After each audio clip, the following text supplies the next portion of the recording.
السلام علیکم ورحمۃ اللہ وبرکاتہ۔ میرے محترم دوستو، دھوکہ دہی سے سامان فروخت کرنے والے سیدنا ابو ہریرہ رضی اللہ تعالی عنہ بیان کرتے ہیں کہ رسول اللہ صلی اللہ علیہ وسلم ایک آدمی کے پاس سے گزرے جو غلہ بیچ رہا تھا۔ آپ صلی اللہ علیہ وسلم نے اس سے پوچھا کیسے بیچ رہے ہو؟ اس نے بتلایا۔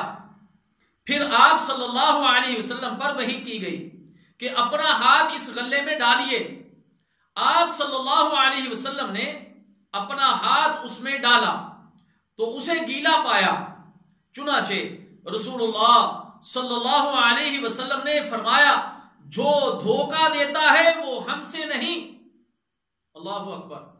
مسند احمد۔ میرے محترم دوستو، جو دھوکہ دہی سے کوئی چیز بیچتا ہے، وہ غلے کی صورت میں ہو، کپڑے کی صورت میں ہو، کھانے والی اشیاء کی صورت میں ہو، وہ کسی صورت میں بھی کوئی چیز بیچتا ہے اور اس کے اندر دھوکہ دہی کرتا ہے تو ایسے شخص کا رسول اللہ صلی اللہ علیہ وسلم کے ساتھ کوئی تعلق نہیں ہے۔